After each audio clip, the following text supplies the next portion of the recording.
कहानी की शुरुआत में हम एक म्यूजिक टीचर को देखते हैं। वो एक पियानिस्ट होता है। वो अपने स्टूडेंट्स को बहुत अच्छे तरीके से पढ़ाया करता था, लेकिन उसका खुद का इंटरेस्ट टीचिंग में इतना ज़्यादा नहीं था। वो एक म्यूजिक क्लब को ज्वाइन करना चाहता था। अब आज के दिन इस स्कूल की प्रिंसिपल, जिसमें वो जॉब कर रहा है, उसे बुलाती हैं। वो उसे बताती हैं कि तुम परमानेंट हो चुके हो।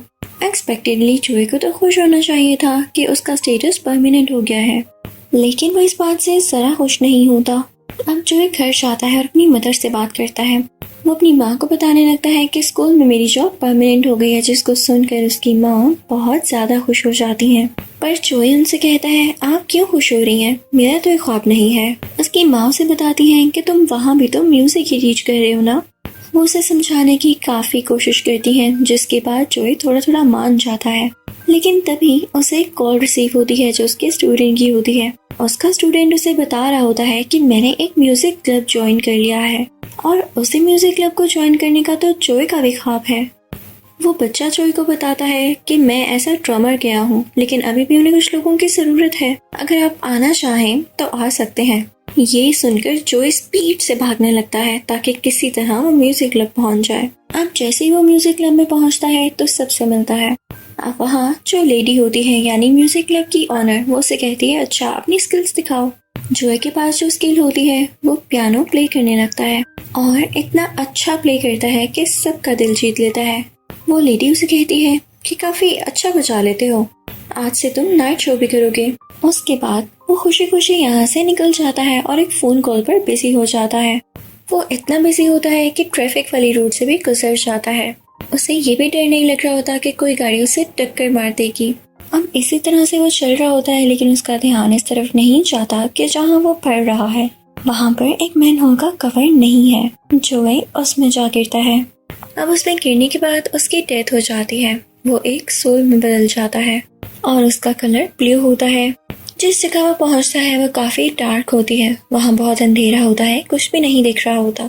तभी जोए की सोल को अपने सामने एक बड़ा सा बॉल दिखाया जाता है।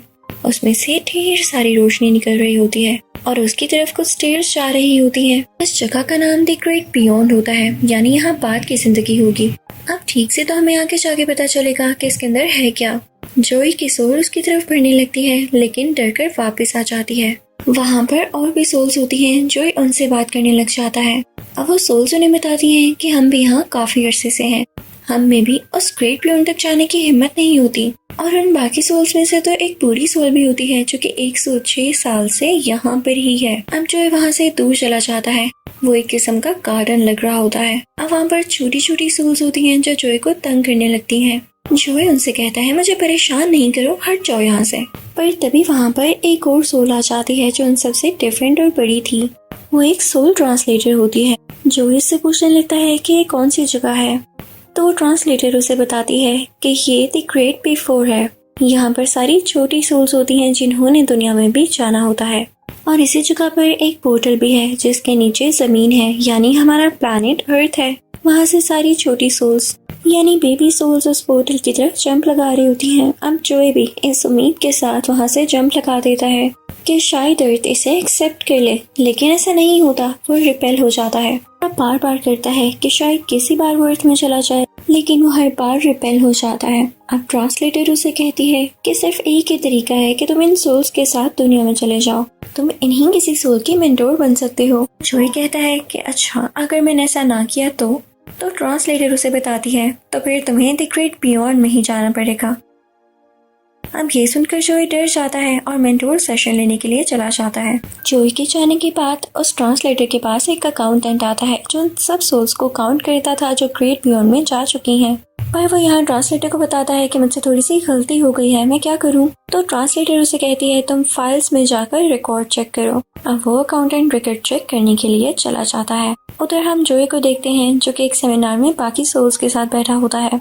अब सेमिनार स्टार्ट होता है और उनको बताया जाता है कि कैसे मेंटोर बना जाता है, और आपको एक एक पार्टनर दिया जाएगा जिसके साथ मिलकर आप सब सीखेंगे। वहाँ पर बताया जाता है कि आप न्यू सोल के मेंटोर तभी बन सकते हैं जब आपका स्पार्क पूरा हो, यानी आप इस काबिल हों कि आप नई सोल को टीच कर सकें। और वहाँ पर बैठी हुई कोई सोल भी इस काबिल नहीं होती, किसी का भी स्पार्क पूरा नहीं होता। तो अब उनसे कहा जाता है कि अगर आप ग्रेट बियॉन्ड में नहीं जाना चाहते तो इसके लिए आपका एक टेस्ट सेशन रखा जाएगा, जिसमें हम आप लोगों को मेंटोर्स देंगे, ट्रेनर्स देंगे, और अगर उनके साथ रहते हुए आपका स्पार्क पूरा हो जाता है और हमें आप इस काबिल लगते हैं कि आप दुनिया में जा सकें, तो आपकी ये बात मान ली जाएगी। अब आहिस्ता आहिस्ता करके सब सोल्स की बारी आने लगती है और इसी के साथ जोई की भी बारी आ जाती है। उसे क्यूट सा मेंटोर दिया जाता है जो कि काफी छोटा सा होता है। उस मेंटोर का नाम 22 होता है। अब वो दोनों एक साथ चलने लगते हैं। अब 22 उसको बताने लगता है कि उसके क्या क्या काम है। वो जोई से कहता है कि हम तुम्हारे पास पर, यानी जो तुम्हारी जिंदगी थी, उस पर नजर डालेंगे कि तुम क्या क्या करते आ रहे हो। और रही मेरी बात, तो मैं तुम्हें अपने बारे में बता दूं। मैं तुम्हारी चीजें देखूंगा, यानी तुम्हारी जिंदगी कैसी रही थी और अब तुम क्या कर सकते हो, और इसी के बेस पर तुम्हें चूज किया जाएगा कि क्या तुम दुनिया में वापस जा सकते हो या नहीं। और मैं ये भी बता दूं कि इसके चांसेस बहुत कम हैं, क्योंकि मेरे से बड़े बड़े लोगों ने ट्रेनिंग ली है, जिसमें साइंटिस्ट और मिस ट्रेसर जैसे लोग भी हैं, पर वो भी खुद को ग्रेट बियॉन्ड में जाने से बचा नहीं सके। अब ये कहकर वो उसे ट्रेनिंग देने लगता है और साथ ही साथ उसकी पास्ट लाइफ को देखता है, यानी जो जिंदगी उसने जी है। जब वो सारा कुछ देख लेता है जोई को पियानो बजाते हुए या क्लासेस लेते हुए, तो वो समझ जाता है कि जोई की जिंदगी वैसे नहीं जा रही थी जैसे वो चाहता था, यानी वो म्यूजिक क्लब ज्वाइन करना चाहता था। पर जैसे ही जोई को कोई चांस मिला कि वो अपनी पसंद का काम कर सके, तो उसकी डेथ हो गई। अब ये देखकर 22 से कहता है कि ठीक है, मैं तुम्हारी मदद करूंगा। इसके बाद वो दोनों मिलकर ऐसे काम करने लगते हैं जिनसे इस बार पूरा हो जाए, क्योंकि ऐसा करने से जोई जमीन पर वापस जा सकता है। अब यहाँ पर जोई पियानो बजाने लगता है, लेकिन उससे भी इसका स्पार्क पूरा नहीं हो रहा होता। अब 22 कुछ ट्राई करता है और उसे कुछ काम करने के लिए कहता है, लेकिन उनके बाद भी उसका स्पार्क पूरा नहीं होता। वो दोनों काफी उदास हो जाते हैं। अब यहाँ पर सोल ट्रांसलेटर आती है और उन दोनों से कहती है कि बस तुम लोगों का टाइम बहुत कम रह गया है। अगर स्पार्क कितनी देर में भी पूरा नहीं हुआ तो कोई गारंटी नहीं है कि बाद में भी पूरा होगा, पर वो उससे कहते हैं कि हम कोशिश करेंगे। इसके बाद वो लोग एक ऐसी जगह पर जाते हैं जहाँ पर काफी अंधेरा होता है और वहाँ पर बुरी सोल सी थी, और तो और एक बुरी सोल उनके पीछे पड़ जाती है। तभी वहाँ पर एक सेलर आता है जो उनसे कहता है, मैं तुम्हारी मदद करने के लिए तैयार हूँ। अब तभी वो लोग देखते हैं कि एक बुरी सोल का स्पार्क पूरा हो गया था, तो उसके लिए पोर्टल खोल दिया गया कि वो वापस जमीन पर जा सके, और वो अपनी दुनिया में वापस चला गया। अब बाकी सब यानी जोई, 22 और वो सेलर उसी बोट में बैठते हैं। इसके बाद वो लोग एक जगह पर पहुंचते हैं जहां पर सेलर अपनी स्टिक का यूज करते हुए एक पोर्टल बनाता है। साथ ही साथ वो म्यूजिक बजाने लगता है और जो इसे फोकस के लिए कहता है। कुछ ही देर में उस पोर्टल में दुनियावी जिंदगी नजर आना शुरू हो जाती है, यानी अर्थ की लाइफ। उसमें हम देखते हैं कि जोई हॉस्पिटल में है। मौके का फायदा उठाते हुए जोई 22 में कूद जाते हैं, लेकिन यहाँ पर एक प्रॉब्लम हो जाती है। जो 22 की सोल होती है वो गलती से जोई की बॉडी में गिर जाती है, जबकि जोई की सोल 22 की बॉडी में, जो कि एक बिल्ली की है। ये देखकर जोई को बहुत गुस्सा आ जाता है कि ये क्या हो गया है। अब ये दोनों हॉस्पिटल से निकलते हैं, लेकिन 22 जो कि जोई की बॉडी में है काफी डरने लग जाता है। उसे ट्रैफिक से काफी डर लग रहा था, क्योंकि वो जमीन पर पहली बार आया था और उसने आसपास की चीजें ये सब कुछ पहली बार ही देखा था। वो सीढ़ियों के पास डर कर छुप जाता है, तो वो बिल्ली यानी जोई उसे बताने लगता है कि कुछ नहीं होता, बाहर आ जाओ, ये दुनिया तुम्हें कुछ नहीं कहने वाली। 22 अंदर से अभी भी डर रहा होता है। बिल्ली यानी जोई उसे पिज्जा देती है जो उसे काफी अच्छा लगता है। अब उसको खाने के बाद वो बाहर निकलता है। अब रास्ते में उसे म्यूजिक क्लब की ओनर देख लेती है। अब जैसे वो लोग घर पहुंचते हैं तो उसके सेल फोन पर उसे ओनर की कॉल आती है और साथ ही साथ उसके स्टूडेंट की भी कॉल आती है, पर वो बिल्ली होने की वजह से उसे रिसीव नहीं कर पाता। फिर उसके बाद उसे उसके स्टूडेंट का वॉइस मैसेज आता है जिसे वो सुन लेता है और उसमें यही होता है कि म्यूजिक क्लब के ओनर ने आपको देखा है और वो शाम को आपको उसके लिए बुला रही हैं, वही शो जो आप पहले करने वाले थे। जोई खुश तो बहुत होता है, लेकिन वो बिल्ली के रूप में शो में कैसे जाता। वो 22 की सोल को मनाने लग जाता है। इसके बाद 22 मान जाता है और वो लोग तैयारियों में लग जाते हैं। पहले तो वो बिल्ली जोई यानी अपनी बॉडी के खुद ही बाल काटने वाला होता है, लेकिन एक बिल्ली होने की वजह से ऐसा नहीं कर पाता। फिर वो लोग एक हेयर कटिंग सैलून में जाते हैं। इसके बाद वो लोग जोई की माँ की शॉप पर जाते हैं। वो उनको एक बहुत प्यारा सूट देती है, जिसे जब जोई पहनता है तो बहुत प्यारा लगने लगता है। अब उसके बाद वो आगे बढ़ने लगते हैं और यहाँ पर हमें जोई की बॉडी को यानी 22 की सोल को देखकर ये लग रहा होता है जैसे उसे जिंदगी बहुत अच्छी लग रही है। वो काफी एंजॉय करने लगता है, इधर उधर फिरने लगता है, और अब वो कैट से यानी जोई की सोल से कहने लगता है कि मैं इस जिंदगी में हमेशा रहना चाहता हूँ। पर जोई उससे कहता है, लेकिन ये तो मेरी बॉडी है। ये सुनकर 22 की सोल भागने लग जाती है, यानी जोई की बॉडी।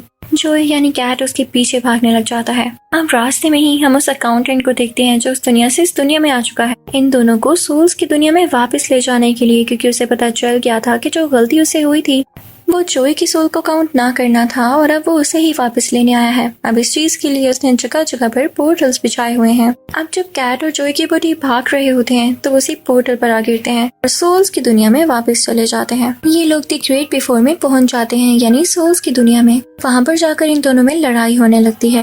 22 देखता है कि उसका अर्थ का स्पार्क पूरा हो गया है, पर यहाँ पर जोई की सोल कहने लगती है ये सब मेरी वजह से हुआ है। ये दुनिया में जाकर मेरी बॉडी में रहा था और जो जो काम मेरे थे ये वो करता रहा। अगर मैं अपनी ही बॉडी में जाता तो मेरा स्पार्क पूरा होता और मुझे जमीन में जाने दिया जाता।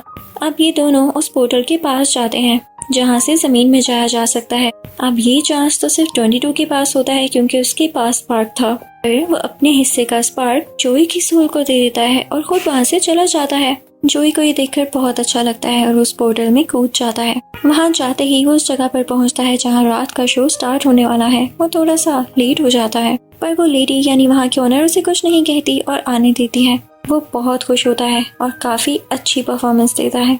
उस लेडी को जोई की परफॉर्मेंस बहुत पसंद आती है। वो उसे दोबारा आने का कहती है और जब जोई अपने घर जा रहा होता है तो रास्ते में वो 22 को बहुत मिस करता है और घर जाकर वो चीजें देखता है जो 22 ने बिखेरी होती हैं और उसकी फेवरेट चीजें भी, यानी पिज्जा और डोनट वगैरह। वो डिसाइड करता है कि वो 22 यानी अपने मेंटोर से दोबारा मिलेगा और साथ ही साथ उसकी फेवरेट चीजें भी लेकर जाएगा। अब वो एक जगह बैठ जाता है और आंखें बंद करके सोचने लग जाता है। वो दोबारा से सोल्स की दुनिया में चला जाता है और उसी सेलर से मिलता है। सेलर उसे बताता है कि 22 तो एक बुरी सोल बन चुका है। वो काफी उदास रहने लगा है। उसे अब फर्क नहीं पड़ता कि वो अच्छी सोल बने। ऐसे लगता है जैसे उसने सब कुछ हार दिया हो। अब जोई की सोल 22 से मिलने जाती है। वो जैसे उसे देखता है तो एक डार्क सोल होती है। वो जोई की सोल से दूर भाग रही होती है, लेकिन जोई उसे मनाने की कोशिश करता है और अपने साथ उसी पोर्टल के पास ले आता है जहाँ से दुनिया में जाया जा सकता है। पर उनके पास एक ही अर्थ स्पार्क होता है और उसको सिर्फ एक ही सोल यूज कर सकती है।